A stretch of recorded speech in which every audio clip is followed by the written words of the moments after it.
ಮನೆಯಲ್ಲಿ ಯಾರೂ ಇಲ್ಲದ್ದನ್ನು ಗಮನಿಸಿದ ಖತರ್ನಾಕ್ ಕಳ್ಳನೊಬ್ಬ ಮನೆ ಬಾಗಿಲು ಮೀಟಿ ಲಕ್ಷಾಂತರ ರೂಪಾಯಿ ಚಿನ್ನಾಭರಣ ಕದ್ದೊಯ್ದಿರುವ ಘಟನೆ ನಂಜನಗೂಡು ಪಟ್ಟಣದ ಕೆಂಪೇಗೌಡ ಲೇಔಟ್ನಲ್ಲಿ ನಡೆದಿದೆ.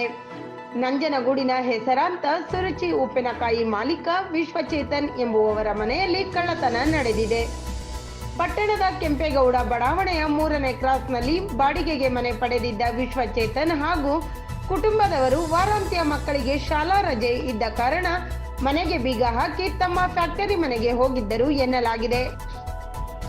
ಹಾಗಾಗಿ ಮನೆಯಲ್ಲಿ ಯಾರೂ ಇಲ್ಲದ್ದನ್ನು ಗಮನಿಸಿರುವ ಕಳ್ಳ ತನ್ನ ಕೈಚಳಕ ತೋರಿ ಮನೆ ಬಾಗಿಲು ಮೀಟಿ ಒಳನುಗ್ಗಿ ಬೀರುವಿನಲ್ಲಿದ್ದ ಸುಮಾರು 200 ಗ್ರಾಂ ತೂಕದ ಚಿನ್ನಾಭರಣಗಳನ್ನು ದೋಚಿ ಪರಾರಿಯಾಗಿದ್ದಾನೆ.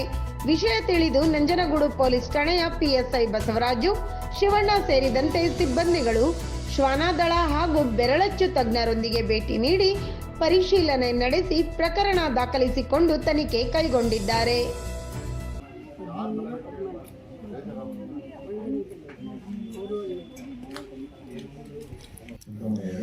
ಮಕ್ಕಳಿಗೆ ರಜೆ ಇದ್ದ ಕಾರಣ ಸ್ವಂತ ಮನೆಯಿಂದ ಸಿಂಧೋಳಿ ಗ್ರಾಮದಿಂದ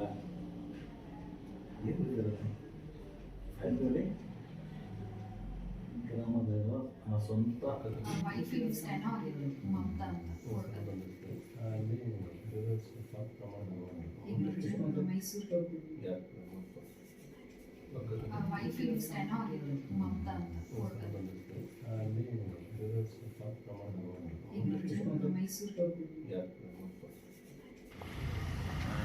ನಂಜನಗೂಡಿನ ನಿವಾಸಿ ನಾನು ವಿಶ್ವಚೇತನ. ನಾನು ನಿನ್ನೆ ನಂಜನಗೂಡಿನ ಕೆಂಪೇಗೌಡ ಬಡಾವಣೆಯಲ್ಲಿ ನಾವು ಇರೋವಂಥದ್ದು ವಾಸ. ಸುಮಾರು 10 ವರ್ಷದಿಂದನೂ ಒಂದು ಬಾಡಿಗೆ ಮನೆಯಲ್ಲಿ ನಾವು ವಾಸವಿದ್ದೀವಿ. ನಿನ್ನೆ ರಾತ್ರಿ ನಮ್ಮದು ಸ್ವಂತ ಮನೆ ಇಲ್ಲಿನ ಸಿಂಧವಳ್ಳಿ ಅನ್ನೋ ಗ್ರಾಮದಲ್ಲಿದೆ.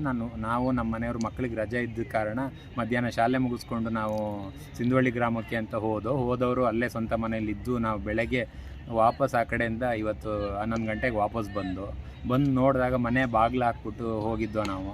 ಮನೆ ಬಾಗಿಲು ಹಾಕ್ಬಿಟ್ಟು ಹೋದಾಗ ನಮ್ಮ ಮನೆಯವರು ಬಂದು ಬೀಗ ತೆಗೆದು ನೋಡ್ತಾ ಇದ್ದಾರೆ. ಹಿಂಗೆ ಲಾಕ್ ಇದಾಗ್ತಾಯಿಲ್ಲ ಅಂತ ನೋಡಿದ್ರೆ ಅದು ಯಾರೋ ಬಂದು ರಾತ್ರಿ ಕಳ್ಳರೋ ಯಾರೋ ಬಂದು ಇದನ್ನು ಬಾಗಿಲನ್ನ ಮೀಟಿ ಇದು ಮಾಡಿದ್ದಾರೆ. ಆಮೇಲೆ ನೋಡಿದಾಗ ಹಾಗೆ ಒಳಗಡೆ ಎಲ್ಲ ಹೋಗಿ ಒಂದು ಸ್ವಲ್ಪ ನೋಡಿದ ತಕ್ಷಣ ನಮ್ಗೆ ಗೊತ್ತಾಗೋಯ್ತು ಹೀಗೆ ಅಂತ. ಸೊ ಹಾಗೆ ಮನೆಯಲ್ಲಿ ಒಂದಷ್ಟು ಜ್ಯುವೆಲ್ಸು ಎಲ್ಲ ಆ್ಯಕ್ಚುಲಿ ಒಳ್ಳೆ ಸೇಫ್ ಜಾಗ ಅದು. ನಾವು ಇವತ್ತು ನಿನ್ನೆ ರಾತ್ರಿ ನಾವು ಮಾತಾಡಿಕೊಂಡು ನಾವು ತುಂಬ ಸೇಫ್ ಇರೋ ಜಾಗ, ನಮ್ಮಷ್ಟು ಸೇಫ್ ಇರೋ ಜಾಗ ಯಾವುದೂ ಇಲ್ಲ ಅಂತ ನಾವು ನಮ್ಮ ತಮ್ಮನ ಜೊತೆ ನಿನ್ನೆ ರಾತ್ರಿ ಮಾತಾಡಿಕೊಂಡು ಹಾಗೆ ಅಂಥ ಒಂದು ಜಾಗ ಕೆಂಪೇಗೌಡ ಲೇಔಟ್ ಅನ್ನೋದು ನಂಜನಗೂಡಲ್ಲಿ.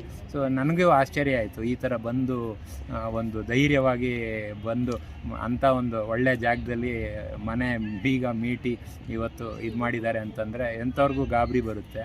ಹಾಗೆ ಆ ಥರ ಆಗಿ ನಮ್ಮದು ಕೆಲವೊಂದಷ್ಟು ನನ್ನ ಮನೆಯವ್ರದ್ದು ಚಿನ್ನದ ಪದಾರ್ಥಗಳು ಒಂದಷ್ಟು ಇತ್ತು, ಅಂಥದ್ದೆಲ್ಲ ಕತ್ಕೊಂಡು ಹೋಗಿದ್ದಾನೆ. ಸೊ ನಂಜನಗೂಡಿನ ಪಟ್ಟಣ ಠಾಣೆಗೆ ನಾನು ಬಂದು ವಿಷಯ ತಿಳಿಸಿ ಪಟ್ಟಣ ಠಾಣೆಯವರು ಅದ್ರ ಬಗ್ಗೆ ಕ್ರಮ ಕೈಗೊಳ್ತೀನಿ ಅನ್ನೋ ಒಂದು ಆಶ್ವಾಸನೆ ಕೊಟ್ಟಿದ್ದಾರೆ ನನಗೆ.